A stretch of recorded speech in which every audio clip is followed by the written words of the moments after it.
नमस्कार आप सभी लोगों को और सत्य साहित्यिक गंगा परिवार के सभी दर्शकों और सदस्यों को भी नमस्कार।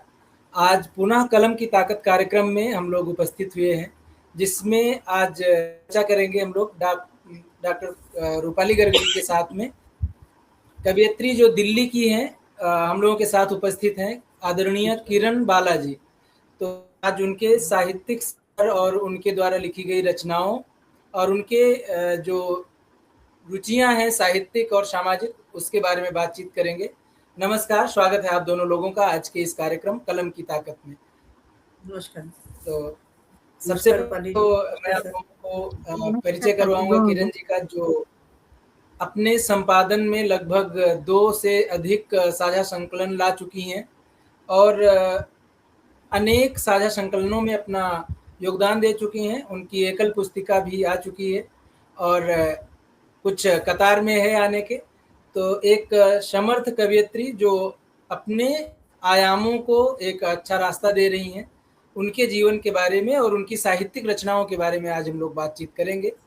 तो स्वागत है किरण जी। अपने परिचय को थोड़ा और बढ़ाएं और अपने परिचय में वृद्धि करते हुए अपनी शुरुआती जो विचार हैं वो रखें सत्य साहित्यिक गंगा के इस कार्यक्रम में। जी नमस्कार, मैं सत्य साहित्यिक गंगा मंच को नमन करती हूँ और मैं अपना परिचय देते हुए इतना कहना चाहूँगी कि मेरा नाम किरण बाला है और मैं दिल्ली से हूँ और लेखन में रुचि मेरी रही है कॉलेज टाइम से, लेकिन अभी पिछले 1.5 साल से मैं निरंतर लिख रही हूँ और पब्लिश भी हुई हैं मेरी कुछ रचनाएं। उसके अलावा एकल पुस्तक आई है मेरी भगवत कलश करके, जो अमृत कलश है, जो भागवत कथा का सार है। जो हम 7 दिन कथा सुनते हैं उसका सार है एक श्रोता की दृष्टि से। उसके अलावा कुछ साझा संकलन मेरे अभी तक प्रकाशित हुए हैं, जो 100 से अधिक संख्या में हो चुके हैं अभी तक। बस लिखना, मैं कोई खास अलग से ऐसी विद्या नहीं जानती हूँ जिसमें लिखना बहुत पारंगत माना जाता है। मैं सिर्फ इतना जानती हूँ कि जो मन में भाव आते हैं उनको कागज़ पर उतार दिया जाए और उसी हिसाब से मैंने कुछ कविताएं लिखी हैं, कुछ गद्य भी लिखे हैं और कुछ कंपटीशन में भी हिस्सा लिया है। तो इतना ही मेरा परिचय है, साहित्यिक परिचय तो। और बाकी मैंने वाणिज्य में स्नातक की शिक्षा दिल्ली से ही रेगुलर कॉलेज से प्राप्त की है। कारिंदी कॉलेज गर्ल्स कॉलेज है हमारा, उसी से मैंने पढ़ाई की है और दिल्ली के वातावरण में ही मैं पली बड़ी हूँ। शुरू से मैंने कभी दिल्ली छोड़ा नहीं है, तो दिल्ली मेरी जान है, दिल्ली मेरा दिल है, मैं कह सकती हूँ। जी सर।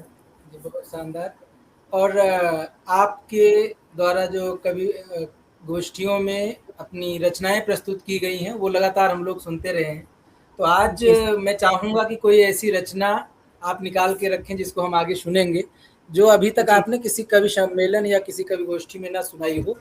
तो ऐसी कोई रचना मैं चाहूँगा कि आप प्रस्तुत करें, लेकिन वो उस क्रम में हम बाद में आएंगे। रूपाली जी भी हमारे साथ उपस्थित हैं, जो पहले भी इस कलम की ताकत कार्यक्रम में सम्मिलित हो चुकी हैं और उनका जो पॉडकास्ट है वो लगभग 2 घंटे से थोड़ा कम या थोड़ा अधिक होगा, लगभग 2 घंटे का कार्यक्रम है। वो बहुत सारे दर्शकों ने देखा भी है और उस पर अपने विचार भी व्यक्त किए हैं। वो भी उपस्थित हैं, तो मैं चाहूँगा कि वे पहले प्रश्न से, और चूँकि आप दोनों लोग सत्य साहित्यिक गंगा संस्थान की सह संस्थापिकाओं में से हैं, सह संचालिकाएँ हैं, तो एक दूसरे को अच्छे तरीके से जानती हैं। तो मैं चाहूँगा कि रूपाली जी अपना पहला प्रश्न आपके ऊपर छोड़ें और उसके बाद आगे हम लोग बढ़ेंगे। रूपाली जी।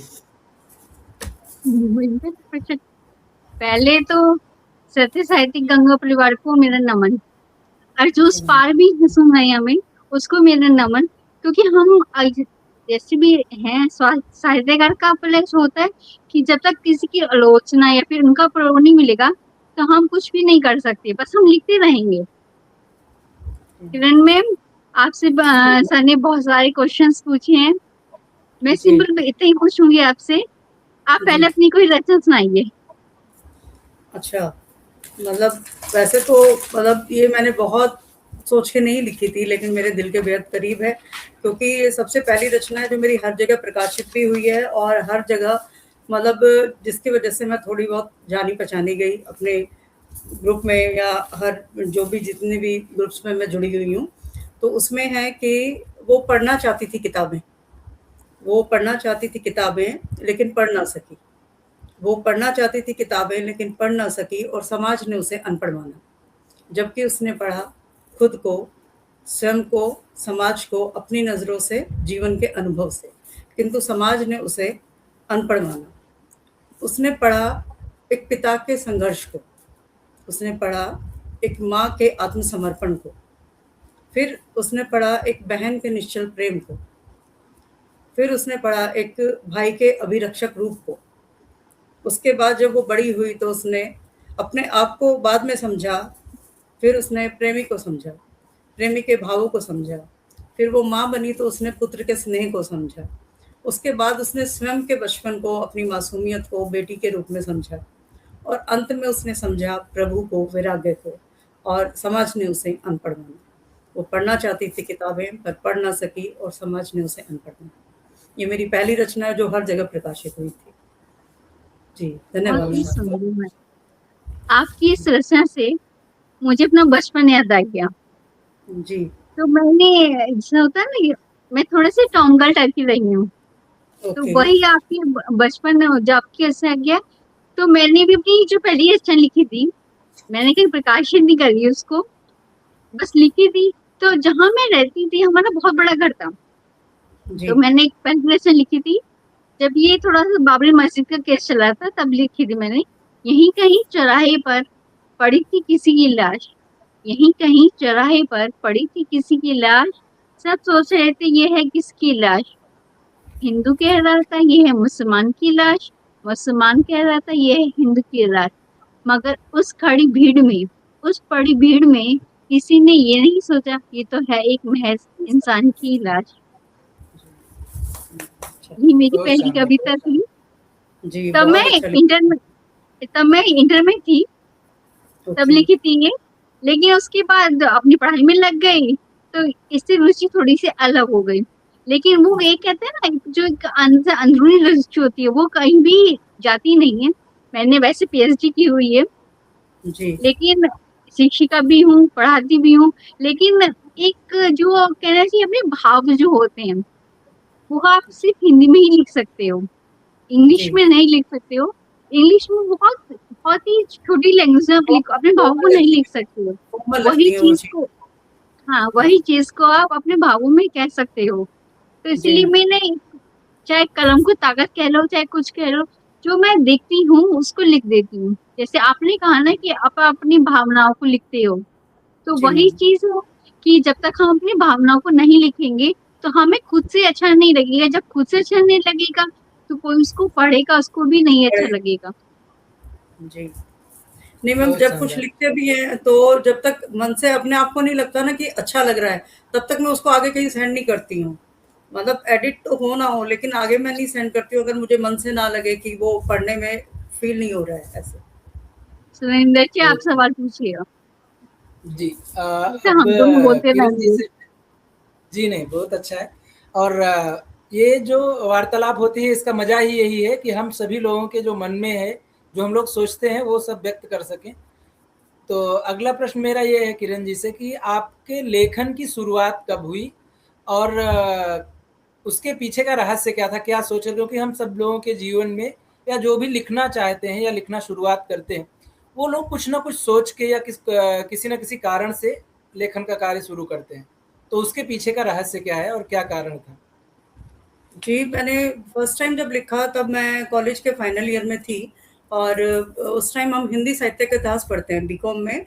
एक हिंदी जो सब्जेक्ट होता है तो उसमें मैंने कबीर के दोहे और कुछ दोहे पढ़े जिनकी वजह से मुझे कनेक्शन फ़ील हुआ राइटिंग के साथ। उसके बाद हमारे कॉलेज में जो मैगज़ीन छपती है उसके लिए रचना ली गई।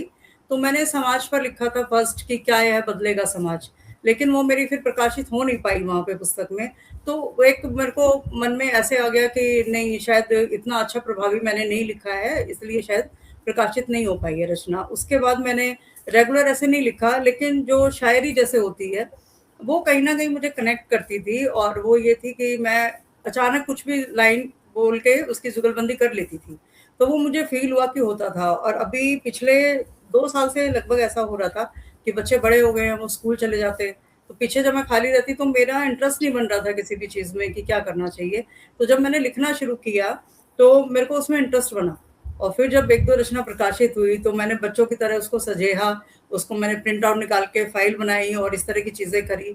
तो वहाँ से मुझे लगा कि मेरा खिंचाव है राइटिंग की तरफ, और फिर मुझे अच्छा प्लेटफ़ॉर्म भी मिला कि मतलब मेरे को चीज़ें ऐसा लगा जैसे भगवान राह दिखा रहे हैं, कि मैं सोच नहीं रही हूँ और भगवान ने सोचा हुआ है और वो उस तरफ मुझे लेकर जा रहे हैं। बस इस तरह से करते हुए राइटिंग मैं करती गई और थोड़ा आगे बढ़ती गई बस। और बाकी फिर आप लोगों से जुड़ना हुआ। बहुत जब जनवरी में मेरी रचना प्रकाशित हुई थी और मार्च से ही मैं सत्य साहित्यिक गंगा मंच के साथ जुड़ गई थी। तो अभी लगभग 1 साल से ज़्यादा हो गया है आपके साथ भी हमें जुड़े हुए। तो भगवान की कृपा है, बस उन्होंने ही राह दिखाया है और लेकर आए हैं यहाँ तक। बहुत शानदार, बहुत शानदार। तो आपकी जो पहली रचना थी, जो सबसे पहले आपने लिखा था, वो किस जी। विषय पर थी? सर, उस टाइम जो कॉलेज में लिखी वो समाज के ऊपर लिखी थी सर मैंने। जी। और अभी जो बुक में प्रकाशित हुई वो जो मैंने अभी थोड़ी देर पहले सुनाई, वो पढ़ना चाहती थी किताबें। तो वो मेरी पहली मतलब पब्लिश रचना उसको कहूँगी मैं। वो मिलन प्रकाशन के साथ मेरी आई भी, अभी अमेज़न पे भी अवेलेबल है वो बुक, सपनों का आईना करके। तो वो वाली चीज़ें हैं सर कि अभी बस कुछ प्रकाशंस के साथ जुड़ी हुई हूँ मैं, जहाँ रचना रेगुलर बेसिस पे मेरी पब्लिश भी होती हैं, उनकी मंथली मैगज़ीन में भी आती हैं। तो बस इस तरह से अभी कुछ प्रकाशन के साथ मेरा लिखना चल रहा है सर। तो ये जो आपने रचना लिखी कि वो पढ़ना चाहती थी, ये समाज में लगभग 90 के दशक में जो लड़कियां थीं, जो उस उम्र के पड़ाव पर थीं, जो पढ़ना चाहती थीं, उनकी सच में ये पीड़ाएँ थीं। तो आपने ऐसा कुछ होते हुए देखा जिससे कारुण्य जागा कि आप इस विषय पर लिखना चाहें? क्योंकि पढ़ना चाहती थी, मतलब मैंने अपने आस-पास बहुत सारी लड़कियों को देखा है। मैं गाँव से जुड़ा हुआ व्यक्ति हूँ, तो मुझे बहुत सारी ऐसी लड़कियाँ दिखती हैं कि अभी के भी समय में लगभग कुछ घरों में, गाँव में ये हालत है कि वो लड़कियों को पढ़ने के लिए भेजते हैं तो 10th या 12th मैक्सिमम, मीन्स उसके बाद में अगर वो पढ़ा भी रहे हैं तो शादी करने के तक सीमित है, उसके बाद में तो खत्म है। मतलब उसका कोई स्रोत नहीं है या कोई रास्ता नहीं है। और जो 90 की दशक की मैं बात कर रहा हूँ, वैसे तो मेरी पैदाइश ही 90 के दशक की है, लेकिन उस समय लोग जो मैंने देखा, मतलब मुझसे जो 10 साल बड़ी लड़कियां थीं मेरे बचपन में, उनको भी पढ़ने के लिए नहीं भेजा जाता था। और उसके बाद में भी मैं मतलब जो 1990 से 2000 तक के बीच का भी जो समय देखा मैंने, उसमें भी लोग अपने बच्चियों को पढ़ाना नहीं चाहते थे उस तरीके से जैसे बच्चों के लिए प्रयास करते थे। तो कैसे ये प्रेरणा जागी, या कहीं पे आपने कुछ ऐसा घटित होते हुए देखा जिस पर आपने ये रचना लिखी? सर, वैसे तो मैं दिल्ली से हूँ और दिल्ली में शिक्षा के मामले में अधिकतर अभी तक जो मैंने देखा है भेदभाव नहीं है लड़के-लड़की में बहुत ज़्यादा। हाँ, थोड़ा एक छोटे परिवारों में भेद आप ये देख सकते हैं कि जो बेटा है उसको वो जनरली कॉन्वेंट और इंटरनेशनल स्कूल्स में पढ़ाते हैं। बेटियों को मोस्टली वो गवर्नमेंट स्कूल में पढ़ाते हैं। उसका रीज़न उनके पीछे कुछ भी हो सकता है, चाहे फाइनेंशियली हो या उनको पढ़ाना वो एक फ़ॉर्मेलिटी के तौर पे देखते हों। ये मैंने थोड़ा भेदभाव देखा ज़रूर दिल्ली में, कि बेटों को वो कॉन्वेंट स्कूल में पढ़ाते हैं, लेकिन बेटियों को वो गवर्नमेंट स्कूल में प्रेफ़र करते हैं कि नाम के लिए 10वीं 12वीं आ जाए, कॉलेज तक आ जाए, कि शादी के टाइम बताने में ये रहे कि लड़की ने ग्रेजुएशन किया हुआ है। सच है ये, मतलब ये मैंने नोटिस किया था। और कहीं न कहीं मैं भी आफ्टर मैरिज पढ़ना चाहती थी, कंटिन्यू करना चाहती थी, क्योंकि मैं फाइनेंस में प्रोफ़ेशनल स्टडीज़ कर रही थी, वो इनकम्प्लीट रह गई थी मेरी शादी के टाइम। तो मैंने शुरू में 5-7 साल बहुत कोशिश की कि मैं उसको कंटिन्यू कर सकूँ, लेकिन वो बहुत सारे रीज़न ऐसे बने कि उसको कंटिन्यू नहीं कर पाई मैं। हालाँकि मैं प्रोफ़ेशनल स्टडी का नाम लेने से गुरेज करूँगी, लेकिन ये हुआ था कि मैंने 15 साल बाद अभी 23 में 2023 नवंबर में एग्ज़ाम दिए थे और मैंने वो पढ़ाई भी वापस कंटिन्यू की। लेकिन कुछ मेरी हेल्थ इश्यू ऐसे रहे कि उसकी वजह से मैं कम से कम चाहिए प्रोफ़ेशनल स्टडी में आप 8 से 10 घंटे पढ़ें कम से कम, और अभी परिवार में रहते हुए 8 से 10 घंटे निकालना बहुत मुश्किल था। और अभी हेल्थ इश्यू की वजह से मैंने वो कंटिन्यू नहीं किया, तो मेरा रुझान थोड़ा राइटिंग की तरफ ज़्यादा आ गया खुद को व्यस्त रखने के लिए। बाकी मैंने खुद से ही ये चीज़ रियलाइज़ की थी कि जो मैं करना चाह रही थी वो कर नहीं पाई, तो मेरी तरह कितने लोग होंगे जो पढ़ भी नहीं पाते हैं। और उसके बाद जो न्यूज़पेपर के थ्रू या हम सुनते हैं आजकल न्यूज़पेपर में कहानियाँ छपती हैं, या हम बाहर जो आजकल सीरीज़ का दौर चल रहा है उसमें कितनी मैंने ये चीज़ें नोटिस की कि शिक्षा की कमी है। जब दिल्ली जैसे जगह में थोड़ा भेदभाव चलता है, तो मेरे से जो कमतर जो क्षेत्र हैं वहाँ तो ज़रूर इस तरह की चीज़ें फेस करनी पड़ती होंगी गर्ल्स को। तो मैंने ये दिया भी, और ये जो मेरी रचना छपी हुई वो राजस्थान साइड न्यूज़पेपर में ही छपी थी। तो मुझे इसके लिए कॉम्प्लीमेंट भी मिला था कि आज के टाइम में इसको आउटडेटेड मानते हैं लोग लिखने के लिए, तो आपने लिखा है तो ये कहीं न कहीं सटीक जा रही है चीज़ लिखने में। तो ये कमी रही थी सर कि मुझे लगता है कि दिल्ली में रह के भी मुझे भी वो अपॉर्च्युनिटी समय पे नहीं मिली। जो 15 साल बाद मिली, अगर वो पहले साल में मिल जाती तो मैं कर पाती वो अपनी स्टडीज़ कंप्लीट। ऐसा हुआ सर। बहुत अभी जैसे कि डॉक्टर साहिबा हैं, इनका जो लेखन का मुख्य केंद्र रहता है वो नारियाँ रहती है। जी। तो ये ज़्यादातर रचनाएँ अपनी नारी के सशक्तिकरण, महिलाओं से संबंधित ज़्यादा रचनाएँ लिखती हैं। तो ऐसे जी। आपकी रचनाओं का केंद्र बिंदु क्या है? मतलब किस विषय पर आप सबसे ज़्यादा रचनाएँ लिखना पसंद करती हैं? सर वैसे तो मेरा जुड़ाव पर्टिकुलर ऐसे नारी की तरफ अट्रैक्टेड नहीं है। मैंने जब पुरुषों पर लिखा तो मुझे कॉम्प्लीमेंट मिले कि कोई आया है जो पुरुष समाज पे लिख रहा है। मेरे को जैसे मैंने इंस्टाग्राम पे, सोशल मीडिया पे और फेसबुक पे अपनी रचनाएँ डाली थी, तो ठीक नहीं है शोषण की अदला-बदली मैंने पहली रचना लिखी थी, जिसमें मैंने मेल्स के साथ हो रहे जो आजकल हो रहा है कि अभी तो थोड़ा ज़्यादा हाइलाइटेड भी हो गया है कि उनके साथ भी कहीं न कहीं भेदभाव हो रहा है आज के टाइम में। तो मैंने लिखी थी सर, और मेरा कोई पर्टिकुलर एक ऐसा एरिया नहीं है। मैं भक्ति पे भी लिखती हूँ, मैं श्रृंगार रस पे भी लिखती हूँ और मैंने मेल्स पे भी लिखा है, काफ़ी लिखा है। तो ऐसे कोई पर्टिकुलर एक एरिया मेरा नहीं है जिसमें मैं कहूँ कि मेरी महारत है। बस मन का भाव जिस पे है मैं उस पे लिखती हूँ सर। बहुत खूब। अभी जी। जैसे कि आपने थोड़ा उस बिंदु को छुआ और वापस आ गईं।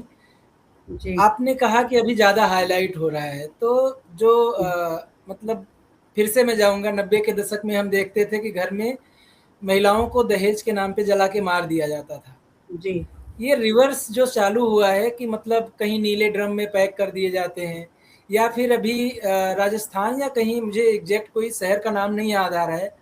वो लड़की ने जो दोनों संभ्रांत परिवार के थे, दोनों बिज़नेसमैन थे, उनकी जी। लड़की और लड़के दोनों, जी, शादी वो लोहागढ़ दबाव कोर्ट में भी नहीं। लोहागढ़ कोर्ट के वहाँ जो घटना हुई है अभी रिसेंटली, आप उसकी बात जी, कर रहे जी हैं। हाँ। लड़की तो का नाम जी, भी बिल्कुल। सिया है, उसकी बात कर रहे हैं शायद आप? जी। जी हाँ, तो उसमें सॉरी टू इंटरप्ट, इस बात को मैं बोलूँगी।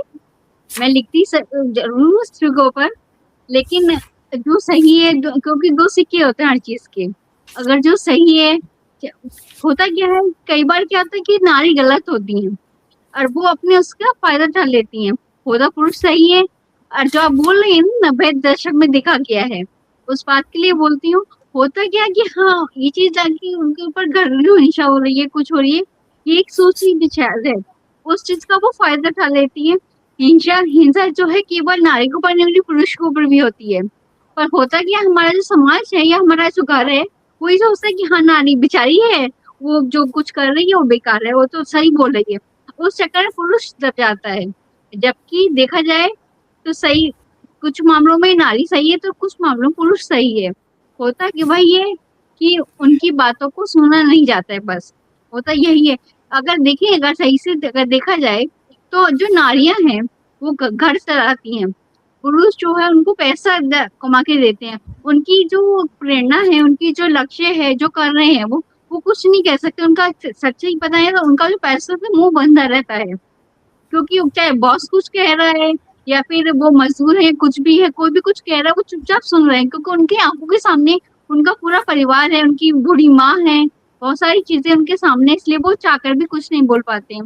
वो चीज़ को अनदेखा कर दिया जाता है और सिर्फ नारी के ऊपर जो शोषण हो रहा है, उनको देखा जाता है कि हाँ, जो एक नारी के ऊपर विचार है वो दिखाया जाता है। उनके ऊपर ये नहीं दिखाया जाता कि हाँ, वहाँ उन्होंने क्या-क्या, दोनों मिलके क्या-क्या चीज़ सही है। सिर्फ एक पक्ष को दिखा जाता है। मैं सिर्फ यही जी। कहूँगी। बाकी आप किरण मैम हाँ, बोलिए।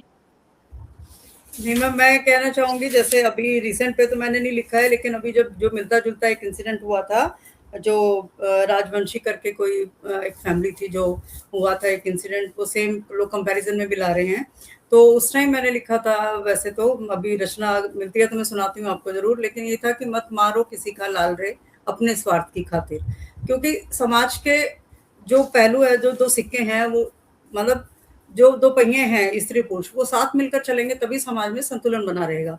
लेकिन इसके लिए मैंने जो शुरुआती जो मेरी रचना है, जो मेरे दिल के बेहद करीब है, कि ठीक नहीं है शोषण की अदला-बदली। ये मैं आपको ज़रूर सुनाना चाहूँगी कि जी हाँ, पहले पुरुष प्रधान समाज होते थे। जो सर 90s की बात कर रहे हैं, तो मुझे बचपन का एक इंसिडेंट याद आता है कि मैं हॉस्पिटलाइज़ थी 2 से 3 दिन के लिए और वहाँ लगातार एक कराहने की आवाज़ आती थी। तो जब मैंने डैडी से पूछा, मैंने कहा, "डैडी, ये क्या हुआ है? जो ये लड़की इतना क्यों पूरा दिन चीखती रहती है?" तो उन्होंने बोला था कि उसको दहेज के लिए जला दिया गया है और वो जो पूरा दिन भर वो जो सफ़र करती है, तो उसके कराहने की आवाज़ होती है वो। तो वो सही कह रहे हैं सर, उस टाइम जो था लड़कियों के साथ जितना गलत हुआ, अभी लड़कियाँ वो बिल्कुल रिवर्स पे आ गई हैं कि भई हमें मतलब जैसे को तैसा करना है, वो वाली चीज़ें करनी है और कई केसेज़ में तो मतलब निर्दोष लड़कों को सज़ा मिल रही है, वो भी चीज़ें गलत हो रही हैं। जब आप इतना बोल्ड स्टेप ले सकते हैं, तो आप एक ना भी तो कह सकते हैं अपने घर में कि हम इस रिश्ते से खुश नहीं हैं। तो उसके लिए मैं सुनाना चाहूँगी ये कि जी हाँ, पहले पुरुष प्रधान समाज होते थे, उनके इर्द-गिर्द ही महिलाओं का जीवन बीतता था। लेकिन अब थोड़ी हवा बदलने लगी है। अब थोड़ी हवा बदलने लगी है, लेकिन सही दिशा में नहीं। फेमिनिज़्म के नाम पर कुछ भी कर देना सही नहीं कहा जा सकता। किसी को सिर्फ महिला होने के कारण कुछ प्राप्त हो, ऐसा कभी नहीं होना चाहिए। ये अनैतिक और अनुचित है, सिर्फ महिला होने के नाते कुछ प्राप्त करना। लेकिन इसके विपरीत वो पुरुष को कुछ समझे ही ना। जहाँ थोड़ा-सा लड़कियाँ पढ़ लिख जाती हैं, वो फिर मैं में आ जाती हैं, वो हम परिवार को लेके नहीं चलना चाहती हैं, वो गलत है उनकी सोच। तो ये है कि पुरुष को वो कुछ ना समझे या उसे शोषित करना चाहे, तो ये उचित नहीं है। समाज में बराबरी का अधिकार होना चाहिए, सभी को बराबरी को समझना होगा, तभी समाज को एक बेहतर संतुलित भविष्य मिल पाएगा। तो मैं इस चीज़ से बिल्कुल दो राय नहीं रखती कि अगर पढ़ जाएँ तो वो बाहर ही जाएँगे और बाहर ही कुछ करेंगे और तभी अपने आप को साबित करेंगे। घर में रहकर भी एक सुव्यवस्थित तरीके से वो घर को चलाकर अपने आप को साबित कर सकती हैं। बल्कि साबित करना ही क्यों है? मतलब ठीक है, जो व्यवस्था हुई है कि पुरुष बाहर जाकर कमाएँगे और महिलाएँ घर में रह के सँभालेंगी घर, तो उसको वो कमतर क्यों मान रही हैं? वो ऐसा क्यों मान रही हैं? क्यों इस चीज़ को ये किया जा रहा है कि अगर अभी वर्किंग हो तो इसी काम के 30,000 हो जाएँगे। तो फिर आप अपना भी तो फिर मूल्यांकन कीजिए ना कि आप अगर पूरा दिन बाहर रहेंगी तो बदले में आप क्या-क्या खोएँगी? आप अपने बच्चों का वो बचपन जीता हुआ नहीं देख पाएँगी जो आप घर में रह के देखती हैं। आप उनका वो एक अच्छा एक उनको बेस देती हैं। हर टाइम उनकी चिंता में चाहे रहती हैं, चाहे उनके क्लोज़ ज़्यादा रहती हैं या कुछ चीज़ होती हैं, बच्चे तभी आँखों से माँ को देखते हैं कि पापा से पहले माँ को ही बता दिया जाए। तो वो सब चीज़ें भी तो फिर मिस करेंगी ना जो महिलाएँ हैं। तो मैं इस चीज़ को नहीं सही मानती हूँ कि बाहर निकल के कमाना ही पढ़ा-लिखा होने का सबूत है। मेरे डैडी बोलते थे कि एक पढ़ा-लिखा जो आदमी है वो घर चला सकता है, लेकिन जो पढ़ी-लिखी लड़की है वो पूरे समाज तक को चला सकती है और बहुत अच्छे ढंग से चला सकती है। उसके लिए नौकरी करके खुद को साबित करना ज़रूरी नहीं है। तो मेरा भी यही मानना है सर। बहुत खूब, बहुत शानदार तरीके से आपने इस पर बात रखी। अभी मेरा अगला प्रश्न ये है कि जब आप कोई भी रचना लिखती हैं, तो उस दौरान आपकी जो पहली प्रतिक्रिया होती है, रचनात्मक प्रतिक्रिया की, किस तरीके से आप सोचती हैं कि जो आपने लिखा वो सही लिख गया है? या कोई जी। ऐसा है, क्योंकि हम सब लोगों के कोई दिल के करीब रहता है जिसको हम अपनी रचना पहले लिखते हैं, तो उसको सुनाते हैं, बताते हैं कि देखो मैंने ये लिखा है। उसकी प्रतिक्रिया के आधार पर हम ये निर्णय लेते हैं कि देखिए ये जी, तो बहुत अच्छा काम हो गया और ये बहुत अच्छी जी, रचना लिख गई। या फिर जी। कई बार हम उसको लिखने के बाद कई बार पढ़ते हैं। तो इस तरीके से आप अपनी रचनाओं का अवलोकन करती हैं कि ये रचना कैसे बनी और इसका जो श्रेष्ठतम है वो आ पाया या नहीं आ पाया? सर जब कोई मैं विषय पढ़ती हूँ तो सबसे पहले उसमें एक नेचुरल प्रोसेस या नेचुरल थॉट जो माइंड में आता है, सबसे पहले तो मैं उसी को बेस बनाती हूँ। जैसे एक बारी मैंने कहीं पढ़ा था कि क्या पुरुष खूबसूरत हो सकते हैं? तो मेरे मन में ये नहीं आया था कि एक handsome personality tiger Shroff type हो तो पुरुष मतलब हैंडसम दिखेंगे, ऐसा नहीं आया था मेरे माइंड में। मेरे माइंड में आया था कि वो पुरुष जो एक सदी हुई आवाज़ में घर में बात करता हो, हर निर्णयों में घर की औरतों को सम्मिलित करता हो या फिर उनकी भावनाओं को महत्व देता हो, वो पुरुष खूबसूरत हो सकता है। तो मैंने उसी को बेस बना के पूरी रचना लिखी। बल्कि मैं किसी के पेज को फ़ॉलो करती थी, मैंने उनका क्रेडिट भी दिया कि मैंने आपकी सिर्फ़ एक ये लाइन पढ़ी थी कि आप कुछ खूबसूरत हो सकते हैं और मैंने उसपे लिखा। बाकी सर मेरी जिस आध्यात्मिक अभी जो साहित्यिक मेरी जर्नी है इसमें कहिए या मेरी आध्यात्मिक जर्नी है उसमें भी कहिए, मैंने एक जर्नलिस्ट सर हैं जो उम्र में मुझसे छोटे हैं, लेकिन वो मेरे एक गुरु के तौर पे उन्होंने मुझे बहुत कुछ सिखाया है। तो मैंने शुरू में जो कुछ रचनाएँ लिखी वो मैंने सर को ज़रूर फॉरवर्ड की थी कि आप इस पे प्रतिक्रिया दीजिए तो मैं इनको आगे मैं सेंड करती हूँ। उसके बाद जब उन्होंने अपनी तरफ से लगभग मेरी 50 रचनाएँ हो गई थी, तो उन्होंने मुझे बोला कि आप अब पोएट लगाइए अपने नाम के साथ, अब आप इतनी मतलब गहरा लिखने लग गई हैं कि आपकी रचना का अर्थ कोई भी समझ सकता है। अभी पहले ये हो रहा था कि आप लिख रहे थे तो आपको समझ आ रहा था या लग रहा था कि जो मैंने लिखा है, मैं मतलब जब हम लिखते हैं हम अपने पॉइंट ऑफ व्यू से कुछ भी चीज़ सोचकर लिखते हैं। सामने वाला वैसे ही समझ के पढ़े नहीं पढ़े तभी वो सार्थक हो पाता है, या तो सब कनेक्ट कर पाते हैं तो सबको भा जाती है। तो मुझे सिर्फ़ ये हुआ था सर कि जो मैं लिख रही हूँ, मुझे खुद को ठीक लगे, उसके बाद मैं अपने गुरु को ज़रूर फॉरवर्ड करती थी। अभी वो सिलसिला थोड़ा-सा कंटिन्यू नहीं है क्योंकि अब वो कहते हैं नहीं आप फॉरवर्ड कीजिए। तो अभी मुझे जब खुद तसल्ली होती है तो मैं आगे उसको ज़रूर लिखती हूँ। जैसे अभी हाल ही में एक टॉपिक मिला था, रील्स के बारे में मिला था कि रील्स के दौर में यथार्थ होता हुआ। तो उसमें जो मुझे जो पहली प्रतिक्रिया आई वो ये आई, जैसे मैंने रिसेंटली खुद भी ये चीज़ें करनी शुरू की हैं, शॉर्ट वीडियो बना के अपनी पोएम के डालती हूँ। तो मैंने देखा कि कई बार मूड इतना खराब होता है, लेकिन उसके तुरंत बाद जब मैं रील बना रही होती हूँ तो मैं मेकअप करती हूँ और रील बनाने बैठ जाती हूँ एक स्माइल के साथ। तो वो हकीकत तो नहीं है। तो मैंने उसी पे लिखा कि रील्स तो बना रही हूँ मैं खुश होके, अच्छा है। उससे 2 मिनट पहले क्या हुआ था वो तो लोग नहीं देख पा रहे ना। तो उसमें यथार्थ तो ये हो रहा है कि 2 मिनट पहले मेरा मूड ऑफ था या 2 मिनट पहले मुझे किसी बात पे गुस्सा आया था, वो उसमें रील्स में नहीं दिखता है ना। वो रील्स में दिखता है एक स्माइलिंग फेस दिख जाएगा या कविता जो लिखी उसका भाव दिख जाएगा। तो सर कुछ मतलब खुद से थोड़ा मैं रिलेट करके ही लिखने की कोशिश करती हूँ मोस्टली चीज़ें तो। क्योंकि सर आप कह सकते हैं अभी 46 मेरी एज हो चुकी है। तो 46 ईयर के एज में अपने कुछ इतने एक्सपीरियंस होते हैं ना, वो दिमाग में कहीं न कहीं स्टोर होते हैं सर। अभी लेखन के थ्रू वो बाहर निकल रहे हैं, इस तरह से ये कह सकते हैं। बहुत शानदार। ये एक मतलब ये प्रश्न पहले से नहीं था लेकिन अभी आया कि मतलब मैंने जितना देखा है, औरतें या लड़कियाँ अपनी उम्र छुपाती हैं और आप बातों-बातों में अपनी उम्र आपने बता दी है।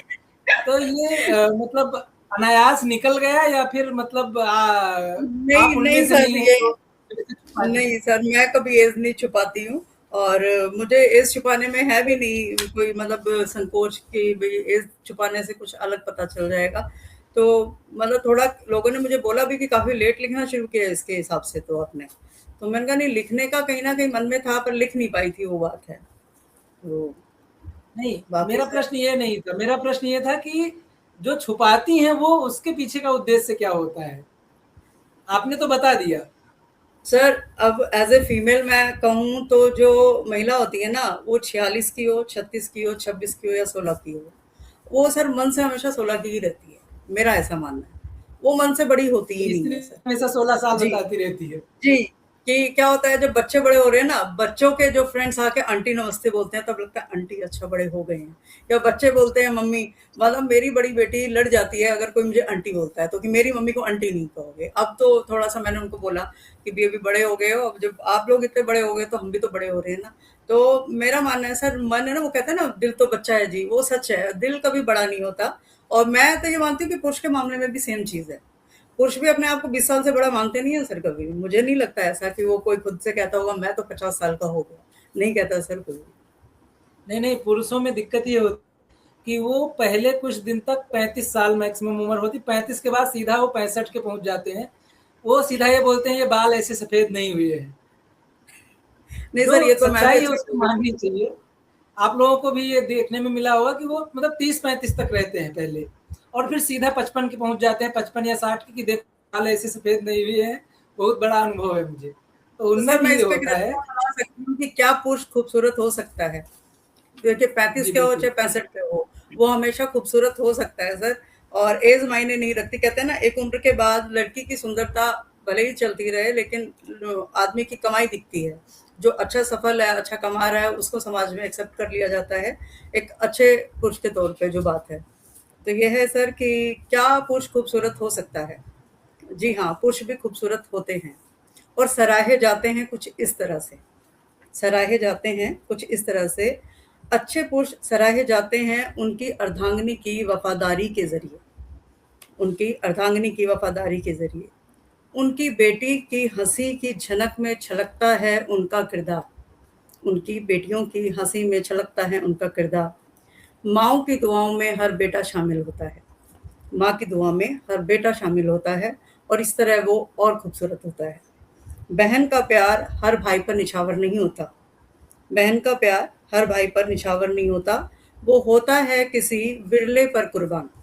आज अब देख भी रहे हैं कि कितने डिस्प्यूट भी होते हैं तो बहनें ही भाई के खिलाफ चली भी जाती हैं, फिर भी बहनें अगर भाई को दुआओं में मांगती हैं कि उनका भला हो, तो कहीं ना कहीं वो उनके एक अच्छे किरदार की झलक है वो। और जिसने ये सब पा लिया हो, वो पुरुष सराहा गया है भगवान के द्वारा, और वही कहलाता है खूबसूरत पुरुष। धन्यवाद सर। बहुत शानदार, बहुत शानदार। महिलाओं की खूबसूरती पर तो बॉलीवुड से लेकर के और शायरों के मतलब लाखों गज़लें कुर्बान हैं, लेकिन पुरुषों पर लिखने की जो जहालत है बहुत कम लोग करते हैं, बहुत कम लोग ऐसी मतलब ज़हन में आता है उनके कि वो कुछ लिखें। आपने प्रयास किया, बहुत शानदार रहा। मेरा अगला प्रश्न आप दोनों लोगों से है कि मतलब मुझे तो कई बार हुआ ऐसा, इसलिए मैं पूछ रहा हूँ कि क्या कभी एक लेखक के रूप में आप लोग ऐसा महसूस हुआ, अपने आप में आत्म मुग्धता तो लोगों में होती है, आत्म संदेह आया कि क्या मैं जो कर रहा हूँ वो ठीक से कर पा रहा हूँ या नहीं? क्या ऐसा कभी महसूस हुआ कि एक लेखक के रूप में मेरी रचनाएं मानकों पर खरी उतरती हैं या नहीं? तो क्या कभी ये आत्म संदेह का भाव आया आप लोगों के अंदर या नहीं? मैं आंसर दूं पहले मैम? नहीं सर, मुझ में ये भाव कभी नहीं आया। मुझे अपने लेखन में पहले से ज़्यादा मैच्योरिटी ही झलक रही है, और मुझे जिस तरह से कॉम्प्लीमेंट मिलते हैं, या अभी मैं हाल ही में कवि सम्मेलन में गई थी, वहाँ जैसे मुझे जो कॉम्प्लीमेंट्स मिले, तो मुझे तो सर नहीं अभी तक ये भाव कभी आया। बल्कि अभी जो रिसेंटली मेरी एक साझा संकलन आई थी, उसमें मुझे कहा गया कि अभी ये जो एक एनकाउंटर हुआ है बिहार में, जिसको देखा जा रहा है कि शहीद के रूप में, कि भी एक यंग बच्चे का एक एनकाउंटर हुआ है जो, तो उसके लिए कहा गया कि आप इस तरह की कोई पुस्तक लाइए। तो मैंने उनको जब ये बोला कि मैंने कहा क्या इस तरह की पुस्तक में लोग अपनी रचना देना चाहेंगे, क्या आज भी वो भाव है अंदर की दूसरे के लिए आवाज उठाई जाए? तो उन्होंने कहा मैम आप संकलन लाइए, हम जरूर देंगे उसमें रचना। तो मतलब लोगों का भी विश्वास बन रहा है, ऐसी बात नहीं है। मुझे सर ये कभी महसूस नहीं हुआ। जी रूपाली मैम आप। मैं ये बोलूंगी मैं सर कि आपने सवाल बहुत ही सटीक पूछा है। हाँ, ये मैं 2 साल से लिख रही हूँ और काफी सारी मेरी रचनाएं पत्र पत्रिकाओं में, न्यूज मैगजीन्स में और कई सारी जगह आ चुकी हैं। कई सारे पुरस्कार मिल चुके हैं मुझे। लेकिन जब मैं उन पुरस्कारों को देखती हूँ तो ऐसा लगता है कि हाँ, मैं एक भीड़ का हिस्सा बन गई हूँ। तो वो कहीं ना कहीं जैसे आप बोलते हैं ना संदेह, तो वो लिखती हूँ। मानीकरण पे भी लिखती हूँ, शुरू पे लिखती हूँ, मानीकरण पे भी लिखती हूँ। अभी जो रिसेंटली केस हुआ लखनऊ में जो हुआ, उसमें मैंने एक लेख लिखा है, तो वो भी है करती हूँ।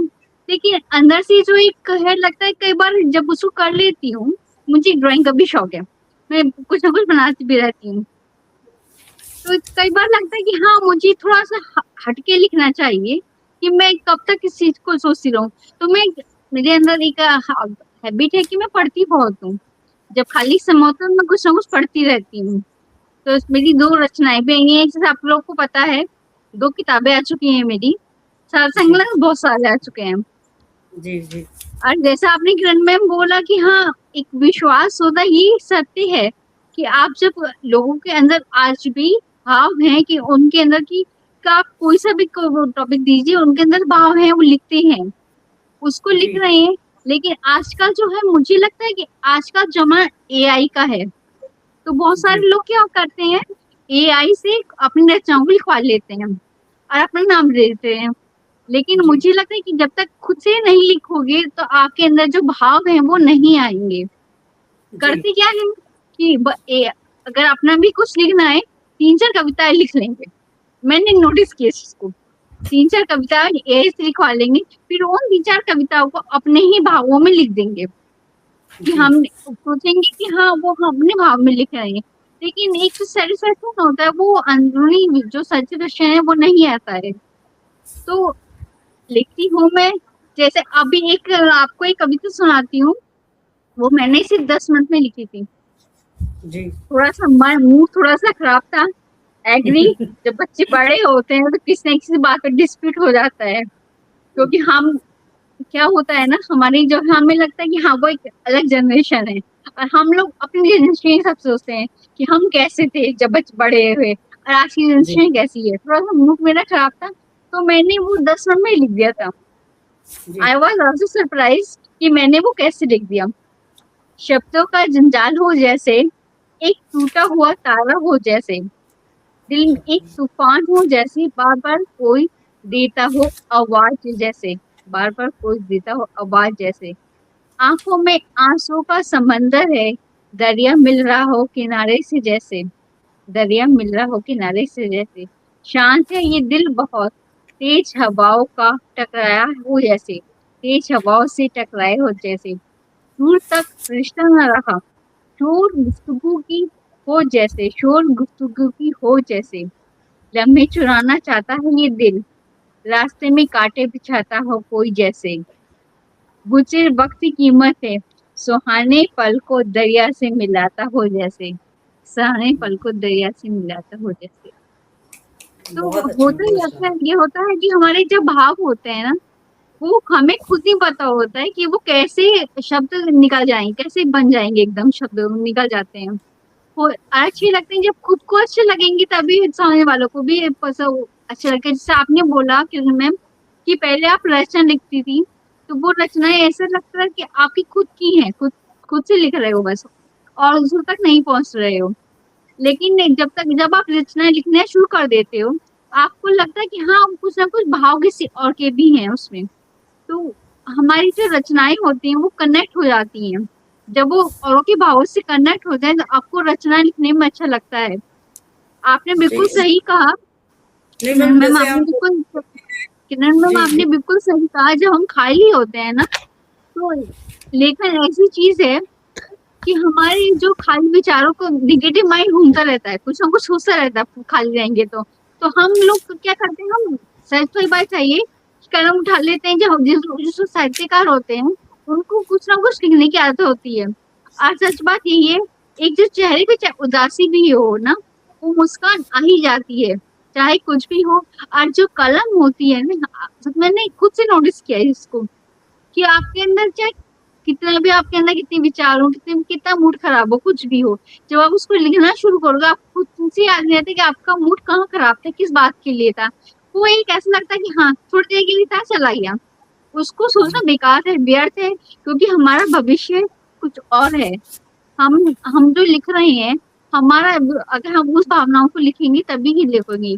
हम जो आगे उस चीज को ना सोच के ये सोचें कि हाँ, देश में क्या हो रहा है, देश जी, जो है, हम कुछ नहीं कर सकते, बस इतना कर सकते हैं कि हम लिख रहे हैं, आज जी, सामने वाले की जो भावना है उसको चेंज कर सकते हैं, उसको बदल सकते हैं बस। नहीं, मैं इस पर एक बात कहना चाहूँगी सर, कि जैसे मेरा पर्टिकुलर ऐसे कभी माइंड में था नहीं कि मैं फ्रीडम फाइटर्स पर लिखूँगी। लेकिन हमारे एक संकलनकर्ता है, उन्होंने इस पुस्तक के लिए, स्वराज के दीवाने के लिए मुझे कहा कि आप कोई ऐसे मतलब देशभक्ति की कोई रचना लिखिए। तो सर ये ऐसी चीज़ है ना जिसमें हम खुद से कुछ ऐड क्या कर सकते हैं, उस टाइम हम लोग थे नहीं। अगर हम कुछ पढ़ेंगे भी तो हम कहीं ना कहीं गूगल से कहीं से इंफॉर्मेशन निकालेंगे, पुरानी किताबों से निकालेंगे। फिर भी मैंने उनको जलियांवाला बाग पर एक रचना लिख कर दी। उसके बाद उन्होंने बोला कि आपने बहुत अच्छा लिखा है, आप सुभाष चंद्र बोस जी की भी लिखिए। तो इस बुक में मेरी ये दो रचनाएं प्रकाशित हुई थी। फिर मैंने जलियांवाला बाग जो था, फिर आपके यहाँ भी सेम एक कंपटीशन हुआ था, उसका सर्टिफिकेट यहाँ पे लगा हुआ है मेरा, जलियांवाला बाग का। तो ये सर पहला सर्टिफिकेट था मुझे आपके यहाँ से, एक रंगमंच के लिए मिला था, ये दूसरा था। तो ये चीज़ थी सर कि कुछ जो कहने से लिखा, हालाँकि उससे मैं उतनी सैटिस्फाई नहीं थी, जितना मैं मतलब कि जनरली जो अपने भी दिल से आता है वो लिख देते हैं, उसमें होती हूँ। लेकिन उसके बाद मैंने एक हैबिट बनाई कि जैसे जब से इसमें साहित्य में आए तो देखा जो हिंदी तिथियाँ हैं उसके हिसाब से लोग लिखते हैं। आपने कितने गहरे-गहरे विषय पे लिखवाया हमारे से, तम्बाकू दिवस पे लिखाया आपने हमारे से। आपने हमें यूक्रेन के युद्ध पे लिखवाया है। तो ये चीज़ें ऐसे विषय थे जो आपके कहने से लिखे हमने, लेकिन माइंड में थे नहीं कि मुझे इस पे लिखना है, मेरे माइंड में नहीं आया था।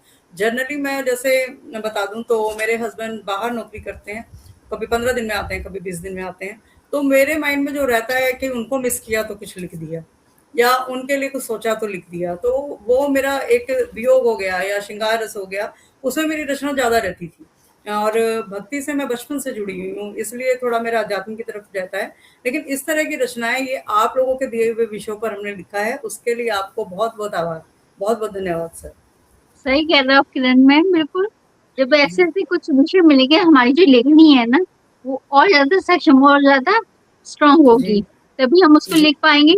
हमारा जो एक विषय है ना, हम उसे थोड़ा सा अलग सोच के कुछ लिख पाएंगे, कुछ सोचेंगे, उसके लिए जी। तो मैं बहुत-बहुत आभार करती हूँ आपका कि कुछ अलग मिलता है हमें लिखने के लिए, हम सोचते हैं उसको लिखने के लिए, पहले सोचा जाता है। क्योंकि जो एक पर्टिकुलर सब्जेक्ट होते हैं ना, उसके लिए इतना नहीं सोच उसको लिख दिया, लेकिन कुछ जी, अलग आया है तो उसके लिए पहले सोचा जाएगा, दिमाग में जोर डाला जाएगा। अच्छा लगता है बल्कि वो करना, क्योंकि जी, होता क्या है उसको 1 बार लिखा, 2 बार लिखा, हमें खुद को नहीं अच्छा लगता है, कितनी बार काटा-पीटी भी करते हैं। फिर जी, उसको प्रॉपर ढंग से प्रॉपर रचना बनाई जाती है, तो अच्छा लगता है कि हाँ, कुछ कर सकते हैं।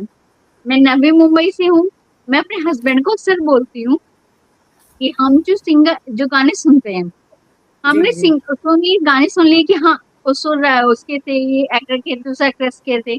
उसके पीछे कौन सिंगर है, किसने उस गाने को बनाया है, उसका नाम कभी ज़ुबान पे नहीं आता है। क्योंकि जी, गाना जो है सिंपल पता है, बस उस मूवी का है, उस एक्टर ने दर्शाया है। अब उसके पीछे सिंगर कौन-सा है या फिर किसने लिखा, वो शायद तो नहीं लिखा जाता। हो सकता है मे बी जो हमारी जो रचनाएँ होती हैं, कि वो कहीं न कहीं उसे जो हम जैसे किसी कवि सम्मेलन में या कहीं बोल रहे हैं, वहाँ पे जी, बहुत जी, सारे कोई राइटर वो सिंगर भी हो सकता है कि हमारी रचनाओं को चुरा ना बोल सकते कि हमारी जी, रचनाएँ जी। कहीं और पहुँच जाएँ। तो यहाँ पे नहीं, अक्सर मैंने वो भी जो बात है हमारी अभी रचना कहीं ये भी रिसेंटली हाँ, रिसेंटली सुना था मैंने, तो यहाँ पे ज़्यादातर जो से देखा होगा आपने कि 1 मिनट, जो ज़्यादातर सुना होगा हमने कि जो लव लव के ऊपर जो प्रेम के ऊपर ज़्यादा लिखा जा रहा है।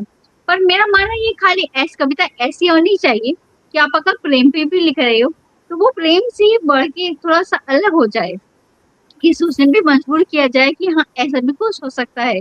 आपने किसी कविता जी, को थोड़ा-सा लिखा है, किसी ढंग से उसको अगर आगे तक लिखेंगे, तो एक अलग ढंग हो जाएगा।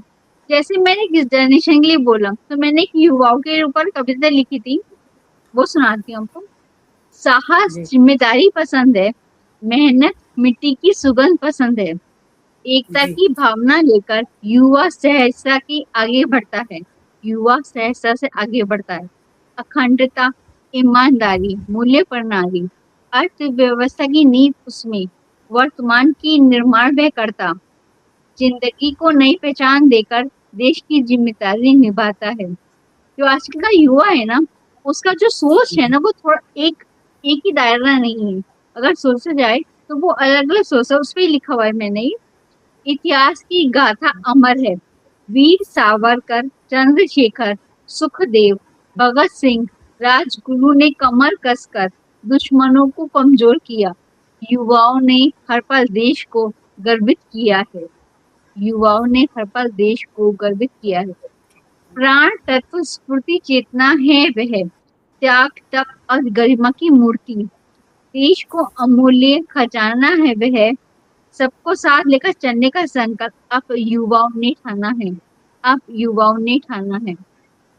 जब मैंने रचना लिखी खुद मुझे लगा कि हाँ, मैं ऐसा कुछ लिख सकती हूँ क्या? क्योंकि ये थोड़ा-सा वीर रस को लेके भी थोड़ा-सा वो हो गया।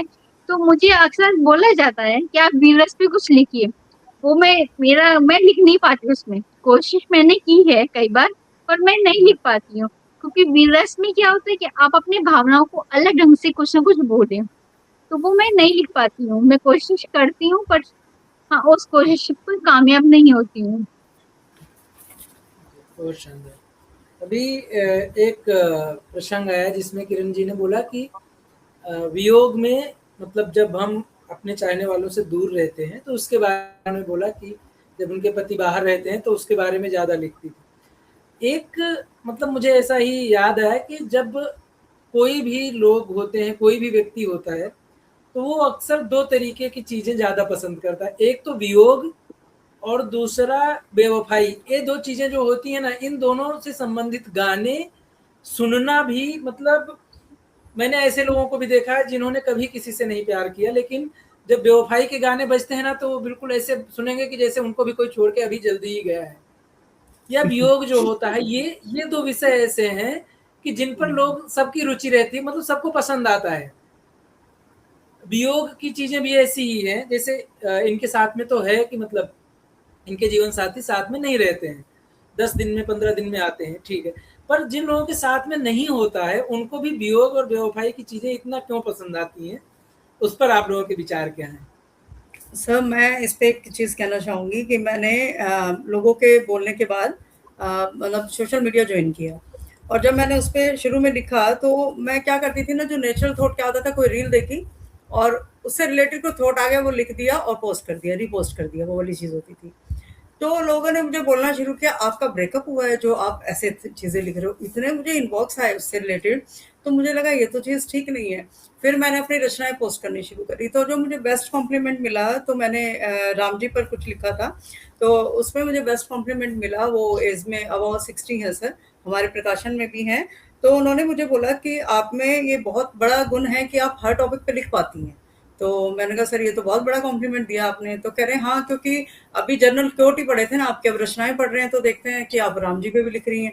तो इस तरह की चीज़ें फिर जब सुनने को मिली सर, तो मेरा ये ध्यान वहाँ से हट गया कि मुझे ऐसे नंबर ऑफ फॉलोअर्स नहीं बढ़ाने हैं, जैसे कि बस किसी ने लाइक कर दिया, किसी ने कमेंट कर दिया।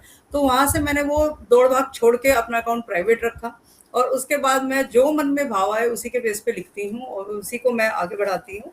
बाकी लोगों के लिए ये होता है ना सर कि ये ऐसे विषय हैं जिसमें कई बार क्या होता है, जो लिखना नहीं जानते, वो जब ऐसी कोई चीज़ पढ़ते हैं तो उनको लगता है ये तो मेरे लिए लिखी गई है, या ये तो वही बात है जो मैं कहना चाह रहा हूँ। इवन मेरे को 2-3 उसमें गज़ल लिखी थी मैंने, तो उसमें उन्होंने बोला कि इसको लाइन को अगर आप इसको ऐसे कर देंगे तो ज़्यादा अच्छा रहेगा। अब वो मैंने अपने कंसर्न में लिखी थी, तो मैं दूसरे के हिसाब से बदल दूँगी तो मेरा मानना है फिर वो रचना मेरी नहीं रही। आपके हिसाब से मोड़ लोगी तो वो आपकी हो गई है। और जैसे मैम ने कहा मैं एडिट करती हूँ या ये चीज़ें, सर मैं सरस्वती माँ को मद्देनज़र रखते हुए ये चीज़ बोल रही हूँ, आज तक मैंने अपनी कोई रचना एडिट नहीं करी है। जो फर्स्ट टाइम लिखा, एक शॉट में जो लिखा गया वो लिखा गया, अदरवाइज फिर वो लिखी ही नहीं गई। एक्चुअली मैं एक प्रकाशन के साथ काम कर रही थी जो लव की 7 स्टेजेस है, उसमें एक उन्होंने मुझे दिया था अकीदत। जैसे एक उसमें मृत्यु भी था, लव की एक स्टेज। तो उस टाइम रिसेंटली एक बहुत बड़े हमारे कथाकार हैं, मैं नाम लूँ या नहीं लूँ मुझे थोड़ा सा वो है, रामकथा करते हैं मोस्टली, उनकी अर्धांगिनी स्वर्गवास हो गया था उनका। और उन्होंने 4 दिन बाद ही कथा में आके वो कथा कंटिन्यू कर दी।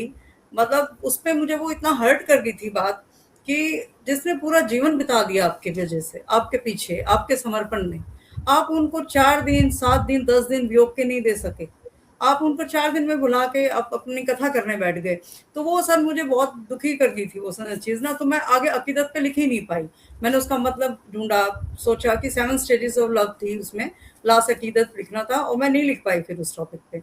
तो ऐसा होता है सर कि लोग रिलेट कर लेते हैं इस चीज़ों को, कि जैसे ये मेरे लिए लिखी गई है या मैं ऐसा कहना चाहता था, इसलिए वो चीज़ें ज़्यादा चलती हैं। और हर कोई लेखक नहीं होता, हर किसी के अंदर लेखन का तो नहीं होता, लेकिन जब कोई प्यार में होता है तो वो प्यार वाले मैसेज पढ़ के ना खुद को वो आप देखते होंगे लोग रील बड़ी फॉरवर्ड्स करते हैं। उसका रीज़न ये नहीं है कि भई वो उनको अच्छी लग रही है, नहीं, वो बात है जो वो आगे कहना चाह रहे हैं। खुद नहीं कह पा रहे, उस रील के थ्रू वो सामने वाले को बोल रहे हैं कि ये चीज़ मैं आपको कहना चाहता हूँ। तो मुझे तो यही रीज़न लगता है सर, बाकी रूपाली मैम बताएँगी। बहुत सही कहा आपने किरण मैम, बिल्कुल सही है कि लोग बाग क्या करते हैं, उससे कोरिलेट करते हैं कि हम अगर को भी रचना लिख रहे हैं उससे कोरिलेट कर देते हैं। और ये बात आपने बिल्कुल सही बोली, आजकल लोग बाग क्या करते हैं, रील को फॉरवर्ड कर देते थे इंस्टाग्राम जी, पे, बस स्क्रॉल किया, कुछ अच्छा लगा उसको वो कर दिया, फॉरवर्ड कर दिया। और जी, होता क्या है, ये आपने जो पूछा सुरेंद्र सर कि ब्लैक, सब लोग इसको सोचते हैं कि ब्लैक के बारे में सोच रहे हैं। होता क्या है कि अगर और कुछ रचना लिखेंगे तो लोग उससे कोरिलेट नहीं करते हैं, चाहे उनका अभी ब्रेकअप हुआ हो चाहे ना भी हुआ हो, लेकिन उनको लगता है कि हाँ ये सब बड़ा अच्छा ही सॉन्ग है, तो बड़ा ही अच्छी रचना है, उससे वो कहीं ना कहीं कनेक्ट हो जाते हैं, कहीं ना कहीं जुड़ जाते हैं, उनको लगता है कि ये हमारे लिए है। तो और जो कुछ रचना उससे नहीं जुड़ते हैं, उसको तो बस थोड़ा बहुत पढ़ेंगे, उसको छोड़ देंगे। तो यही होता है कि हाँ, इसीलिए ज्यादातर रैप पे वही सोचते हैं कि उनको लगता है कि हमारे लिए ही है वो रचना, हमारे लिए हम सोच रहे हैं। तो इसीलिए उनको लगता है कि हाँ, ऐसा कुछ हमारे साथ हुआ है कि हम जो सोच रहे हैं वही कर रहे हैं। उनको जी, लगता है कि हाँ, अगर कुछ भी छोटा सा भी कोई इंसिडेंट हुआ है, उसको वो कहीं ना कहीं कोरिलेट कर लेते हैं।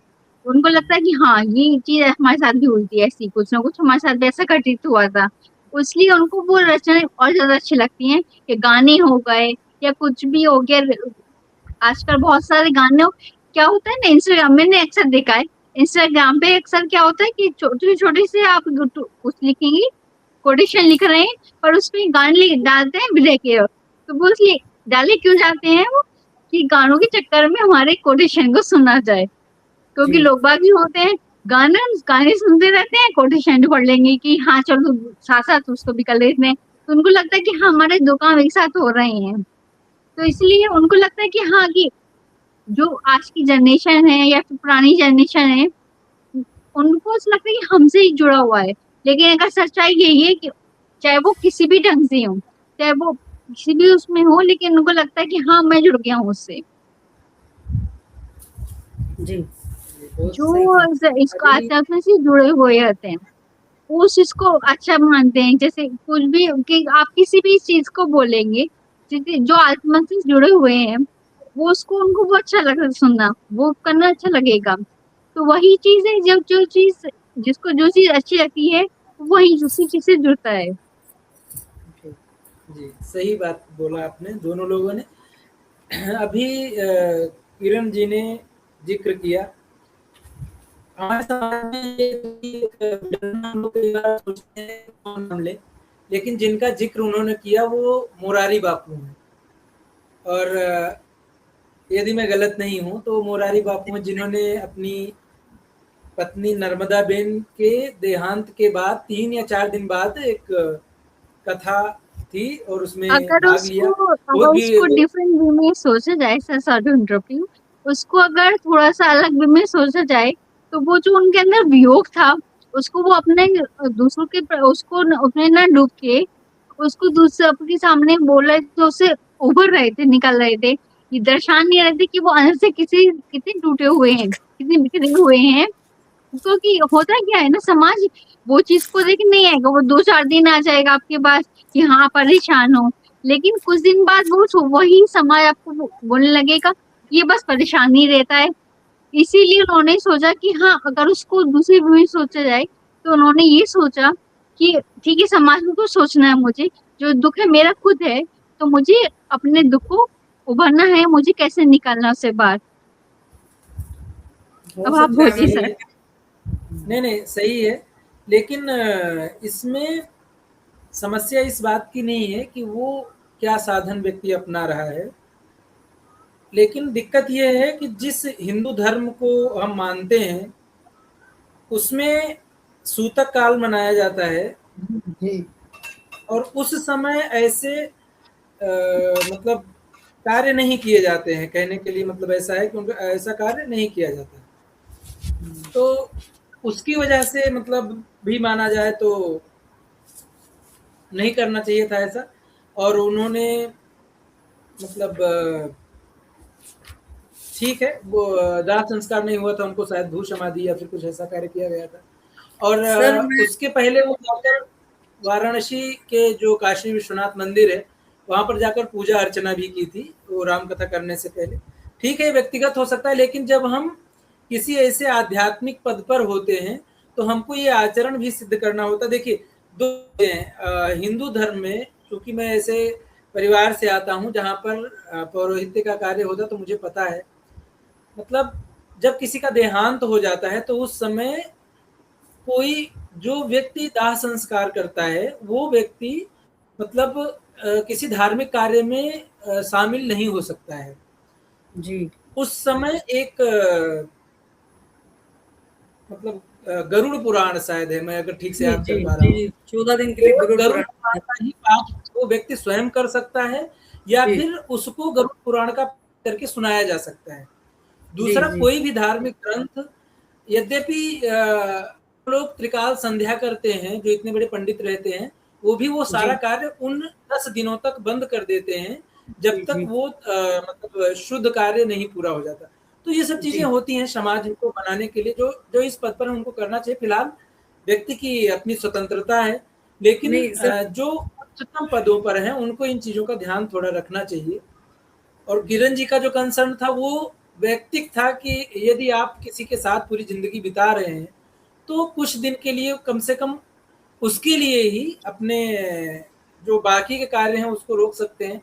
और ऐसा भी नहीं है कि ये कोई मतलब क्रिकेट मैच चल रहा है कि ये इनिंग आप फिर से नहीं खेल पाएंगे। वो कथा आप सर पोस्टपोन भी कर सकते हैं, कुछ भी कर सकते हैं। जी मैं इस किरण जी। बारे में कहना चाहूंगी, जैसे हमने क्रिकेटर की आपने बात की, चाहे क्रिकेटर हो, चाहे अभिनेत्री की बात हो, श्रीदेवी जी का भी हमने सुना है कि वो लम्हे मूवी के टाइम उनकी माता जी का स्वर्गवास हो गया था। ऐसे एक क्रिकेटर भी हैं जिनको हमने सुना है कि 4 दिन के अंदर उनको मैच खेलना पड़ा था। सर वो सब व्यक्तिगत जीवन है उनका, और वो लोग अपने आप को उसके अकॉर्डिंग ढाल भी सकते थे, ना भी करते। हमारी ही संस्था में एक ज़ूम मीटिंग चल रही थी, और आपको याद हो तो एक कवित्री के पिता का देहांत हुआ था। वो अगले दिन ज़ूम मीटिंग में आके, जबकि वो इतना इम्पोर्टेंट नहीं था उस टाइम, वो फैमिली को प्रायोरिटाइज़ कर सकती थी, लेकिन उनके माइंड में जो सही लगा उस टाइम उन्होंने किया। लेकिन लोग भी तो अपने हिसाब से सोचेंगे ना सर, जो उनके माइंड में आता है। जैसे अभी मैं कहूँ कि मैंने पहली जो मेरी पुस्तक आई है, जो एकल पुस्तक है अमृत कलश, तो सर वो मैंने टीवी पे लगातार 3 साल कथा सुनी। और मैं उन महाराज जी का नाम लेना चाहूँगी यहाँ ज़रूर, देवकीनंदन ठाकुर जी महाराज वृंदावन से हैं। उनको मैंने सुन के, उनके बाद जिनकी भी कथा आती थी मैं सुन ज़रूर लेती थी, उन सबका मैंने बुक में नाम मेंशन किया है, लेकिन जो बुक का आधार है वो उनकी सुनी कथाएँ ही हैं। लेकिन उनकी खुद की पर्सनल बात मुझे एक इतनी चुभ गई थी कि मैंने उसके लिए उनसे बहुत बार प्रश्न किया, उन तक प्रश्न शायद पहुँचा भी नहीं होगा। वो विदेश में कथा कर रहे थे और व्यासपीठ से उन्होंने कहा, उनके पिताजी का स्वर्गवास हो गया, वो आए, वृंदावन आए, सब चीज़ों में शामिल भी हुए, और उन्होंने व्यासपीठ से कहा एक पर्टिकुलर तारीख देके कि उस दिन मैं अपने केश त्याग दूंगा। और उसके बाद सर वो नहीं हुआ। मतलब मैंने चाहे उनको गुरु माना, आध्यात्मिक गुरु माना, और मैंने उनको 3 साल लगातार सुना। मतलब एक इस तरह से मैं नियम के हिसाब से कथा सुनती थी कि जैसे टीवी पे नहीं, मैं कथा पंडाल में बैठ के सुन रही हूँ। लेकिन जब उन्होंने वो अपनी, कहते हैं गुरु को ये नहीं देखना चाहिए कि वो जो कह रहे हैं उनको कहने पे जाना चाहिए, उनको खुद वो कर रहे हैं नहीं कर रहे उस पर एक शिष्य का ध्यान नहीं जाना चाहिए। लेकिन वो चीज़ मुझे इतनी हर्ट की कि व्यासपीठ से उन्होंने इतनी बड़ी बात कही थी, उनको उस बात को साबित करना चाहिए था। उसके बाद मैंने उनसे प्रश्न करने की बहुत बार कोशिश की, उन तक पहुंचा भी नहीं मेरा प्रश्न शायद, क्योंकि सोशल मीडिया टीम कोई और हैंडल करता है, चिट्ठी शायद उन तक पहुंची नहीं। लेकिन वो बात इतनी हर्ट कर गई कि उसके बाद मैंने उनको सुनना छोड़ दिया, जो बात है। हालांकि आज तक भी मेरे मन में जो कथाएं सुनी हैं वो सब मैं विचार हैं उन्हीं के सुनने के बाद ही आए। लेकिन फिर भी मेरे मन में ये विचार आता है कि व्यासपीठ का मान रखना चाहिए। जब आपने व्यासपीठ से एक बात कह दी तो उसको आपने कम से कम अपने जीवन में तो उतारना चाहिए था। ऐसा मेरा मानना है सर। बिल्कुल, बिल्कुल। हम लोगों को कम से कम व्यासपीठ ही नहीं, जब भी मतलब सामान्य व्यक्ति ऐसा करे तो सही है।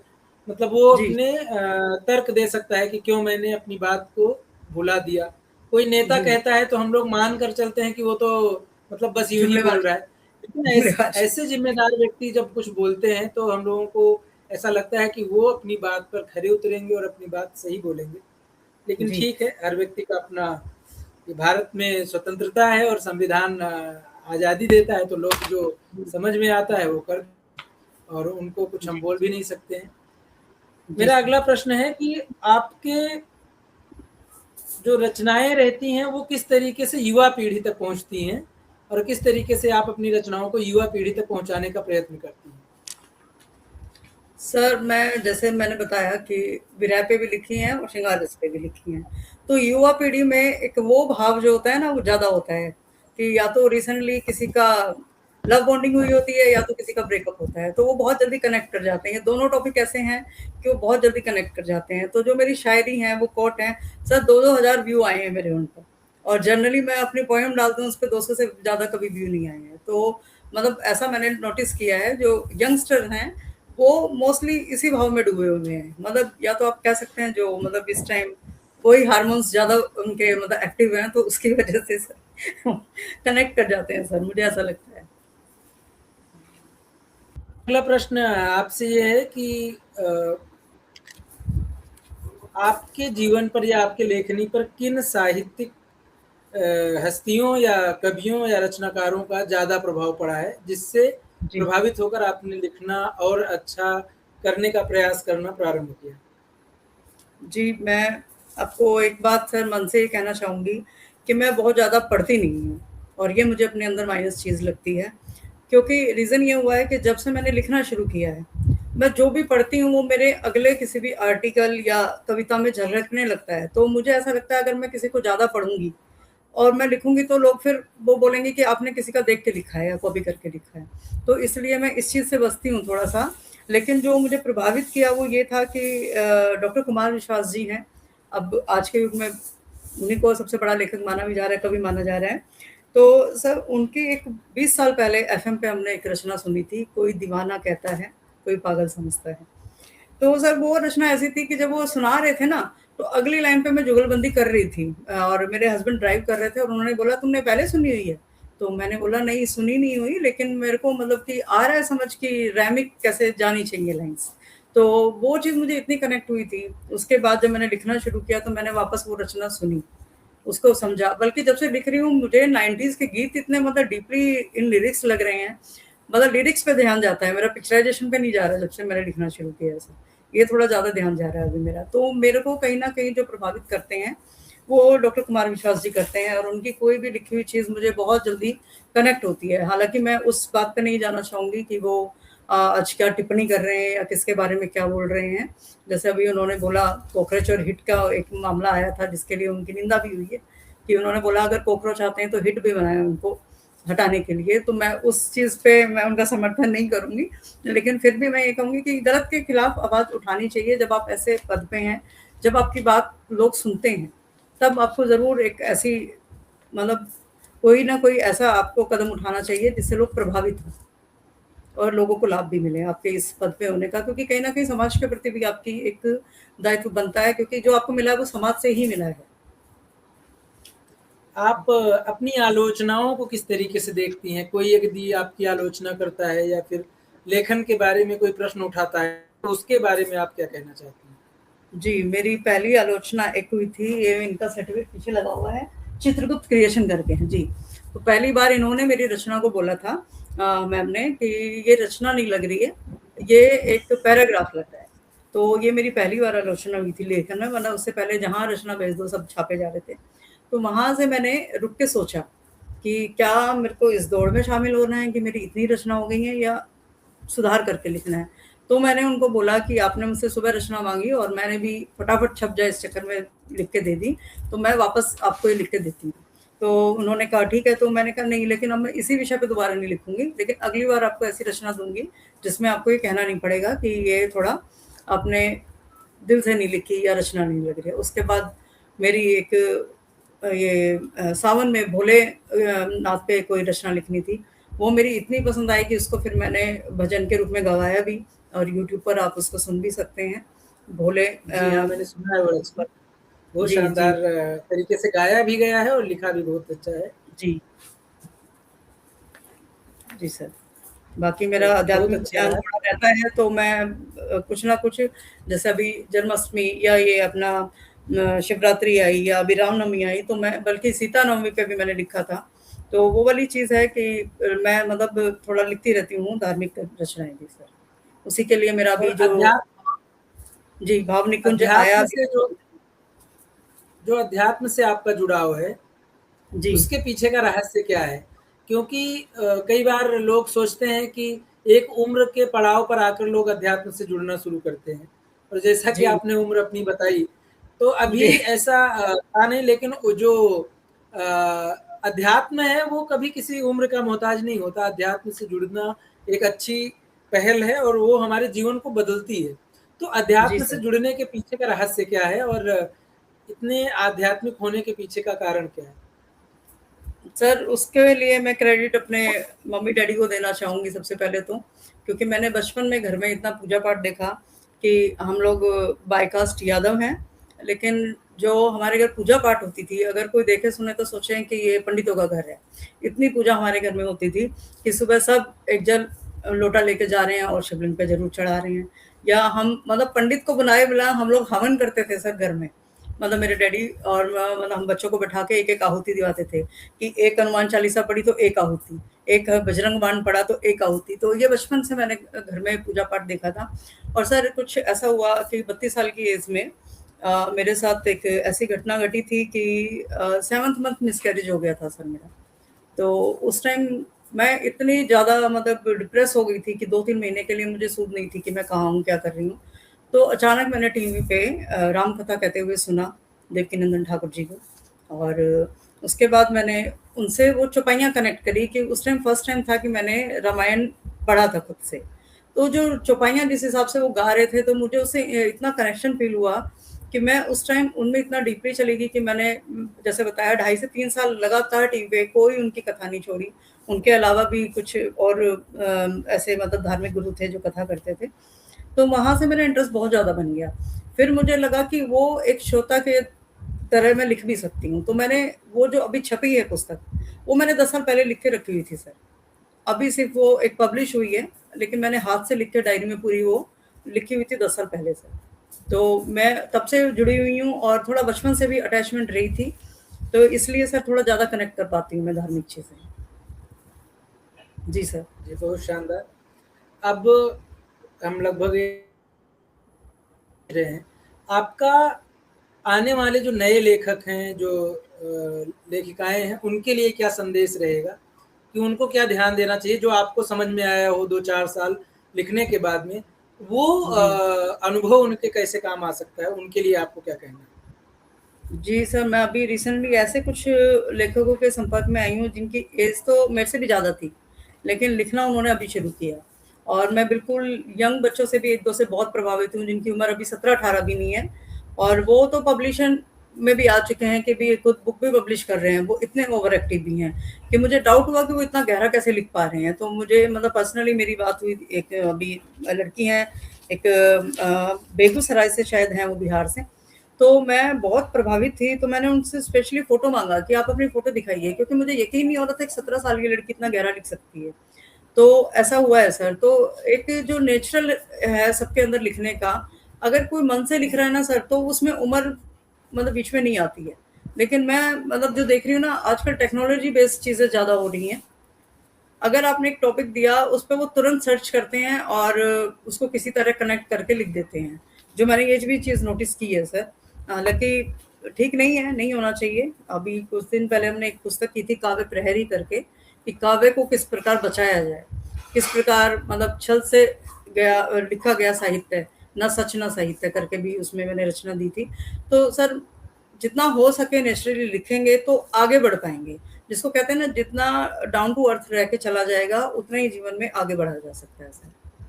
मेरा मानना ये है सर कि नेचुरल रहें, अपनी आस-पास की चीज़ों से सच में प्रभावित होते हैं तो लिखिए, सिर्फ़ दौड़ में शामिल मत होइए। जी, जी बहुत सर। शानदार। अभी आज के बातचीत के आखिरी क्रम में मैं चाहूँगा जी, कि मैं कुछ कवियों का नाम लूँ, उसमें के पसंदीदा कवि हों, उनको चुनना रहेगा आपको। मैं 2 लोगों का जी, नाम लूँगा, उसमें एक को चुनना रहेगा आपको, फिर मैं जो चुनेंगी उसमें आगे बढ़ता जाऊँगा। लास्ट में किसी एक तक पहुँचेंगे। ये जी, एक क्रम है जिस पर हम आज का कार्यक्रम समाप्त करेंगे। तो सबसे पहले जी, मैं कवियों का नाम लेना प्रारंभ करूँगा, आप बताती जाएँगी, मैं आगे बढ़ता जाऊँगा। जी। मुंशी प्रेमचंद और भारतेंदु हरिश्चंद्र। मुंशी प्रेमचंद जी। मुंशी प्रेमचंद या जयशंकर प्रसाद। सर मुंशी प्रेमचंद जी। मुंशी प्रेमचंद्र या धर्मवीर भारती। सर मुंशी प्रेमचंद जी, क्योंकि मैंने उनकी कुछ रचनाएँ पढ़ी हैं। कुछ जी। गोदान हो गई, एक चीज़ें हो गई जो थोड़ी मैंने पढ़ी हुई हैं, तो मैं उनसे रिलेट कर पाऊँगी थोड़ा। मुंशी प्रेमचंद्र या हजारी प्रसाद द्विवेदी। सर प्रेमचंद जी। मुंशी प्रेमचंद प्रेमचंद जी। जी या हरिशंकर परसाई। सर मुंशी प्रेमचंद जी। मुंशी प्रेमचंद्र जी या कबीर दास जी। सर कबीर दास जी के दोहे मुझे थोड़े से कनेक्ट किए थे बाद में आके ग्रेजुएशन में, तो मैं करीब कबीर दास जी के अमृतवाणी पे जाऊँगी। कबीर दास जी या गोस्वामी तुलसीदास जी। जी सर। अब ये मैं सर आगे मानस चलकर धीरे पढ़ती हूँ, धीरे थोड़ा कठिन सर मैं होता मानस जाएगा। पढ़ती हूँ, तो मैं मानस पढ़ती हूँ तो वो तुलसीदास जी। तुलसीदास जी या सूरदास जी। सर तुलसीदास जी। हालाँकि सूरदास जी का तुलसी एक ही निबंध मुझे बड़ा मन को भा गया था, मैंने बुक में लिखा भी था कि जब कान्हा जी उन्हें जंगल में रास्ता दिखाते हैं, तो वो हाथ पकड़ लेते हैं उनका और बोलते हैं कि जंगल में तुम क्या कर रहे हो बच्चे? तो वो हाथ छोड़ के भागने लगते हैं, तो सूरदास जी बोलते हैं कि हाथ छुड़ाए जात हो निर्बल जान के मोहे, जो हृदय से जा सको तो सबल में मन जानू तो है। तो वो उनकी रचना ज़रूर छूती है, लेकिन क्योंकि मानस पढ़ती हूँ, तो मैं तुलसीदास जी के साथ जाना चाहूँगी। तुलसीदास जी या महादेवी वर्मा। तुलसीदास। तुलसीदास या रामधारी सिंह दिनकर। तुलसीदास जी। तुलसीदास जी या हरिवंश राय बच्चन। सर उनकी तो बस वो मैं खाने वाली वो सुनी है हमने एक, बाकी तो मैंने बहुत इंशाल्लाह। ज़्यादा नहीं सुना है कि आपके मन का हो तो अच्छा है और आपके मन का ना हो तो ज़्यादा अच्छा है, क्योंकि फिर भगवान के मन का होता है। तो उनकी हाइलाइटेड चीज़ें वो भी शायद मैंने, हो सकता है अमिताभ बच्चन जी के कारण ध्यान गया हो उन पे, तो मैं तुलसीदास जी के साथ ही। तुलसीदास जी या मिर्जा गालिब? तुलसीदास जी। तुलसीदास जी या फिर वसीर बद्र? बशीर बद्र जी, अभी हाल ही में उनका इंतकाल हुआ और उनकी एक पोएट्री मैंने बोली भी थी, तो वो मैं आप कहो तो सुना दूँगी, लेकिन मैं जाऊँगी तुलसीदास जी के साथ ही। तो उन्होंने कहा था कि मत चाहो उसे इतना वो बेवफ़ा हो जाएगा, पूजोगे तो पत्थर भी खुदा हो जाएगा, मत चाहो उसे इतना वो बेवफ़ा हो जाएगा, और हम भी ये दरिया हैं अपना हुनर जानते हैं, जहाँ से गुज़रेंगे रास्ता हो जाएगा। तो उनकी मैंने शायरी ज़रूर पढ़ी है, थोड़ी बहुत सुनी, मतलब रिकॉर्ड भी की है अपनी आवाज़ में, लेकिन तुलसीदास जी। चलिए, तुलसीदास जी या फिर राहत इंदौरी? नहीं सर, मैं उनसे बहुत ज़्यादा प्रभावित नहीं हूँ, तो मैं तुलसीदास जी। तुलसीदास जी या कुमार विश्वास? सर तुलसीदास जी को सर पढ़ रही हूँ और कुमार विश्वास जी को सुन रही हूँ, तो मैं कुमार विश्वास जी के साथ जाऊँगी। जी सर। चलिए, तो अब मुझे नहीं लगता है कि जिसके लिए आपने तुलसीदास जी को छोड़ दिया उससे अलग जाएंगी, तो इस वार्तालाप को यहीं विराम देते हैं। नहीं सर, ये आप एडिट कर दीजिएगा। नहीं, अभी तो ठीक है। नहीं सर, मैं बहुत अच्छा एक्चुअली है। तुलसीदास जी को देख के सर मैंने दोहे लिखने की कोशिश जरूर की, लेकिन वो माप सर मुझे ना काउंटिंग में आ नहीं रहा है। मैं बहुत ट्राई कर रही हूँ दोहे लिखने के लिए, ट्राई भी किया मैंने, 2-4 मतलब लिखने की भी कोशिश करी, लेकिन मैं दोहे लिख नहीं पा रही हूँ। लेकिन सुनती उनको बहुत हूँ, और अभी जैसे हाल ही में अगर आपने भी सोशल मीडिया फॉलो किया हो, तो एक मिस्टर भाटी जी हैं, वो सच में वो कुछ ऐसी ऐसी चौपाइयाँ निकाल के लाए हैं। जैसे आपने भी सुना होगा कि ढोल क्षुद्र पशु और नारी, सकल ताड़ना के अधिकारी, तो इसके वो बड़े खिलाफ जा रहे हैं। ऐसे वो 8-10 चौपाइयाँ ऐसी निकाल के लाए हैं जो सच में मतलब माइंड में डाउट करती हैं। और ये वाली पर्टिकुलर जो चौपाई थी, ये मैंने खुद से भी बहुत बारी सोची थी कि ऐसा क्यों लिखा है इन्होंने, मतलब क्यों ताड़ना के अधिकारी हैं, मतलब ये चीज़ मेरे को लगा था कि वो कमतर मानते हैं इसका मतलब महिलाओं को। ऐसा हुआ था सर। तो नहीं, मैं अभी उसमें तो मैं समस्याएं ये आती हैं। आपने जो जी, बात रखी बहुत अच्छी बात है, हमको ध्यान जी, देना चाहिए। लेकिन एक लेखक जब लिखा होता है, अब जी, अगर हम उस भाग में जाएं रामचरितमानस के जहाँ पे रावण बोलता है कुछ, जी, तो अब अगर रावण की बात को बाबा तुलसी लिखेंगे, तो वो ऐसा तो नहीं लिख सकते कि राम पूजनीय हैं, राम बहुत मर्यादा वाले हैं।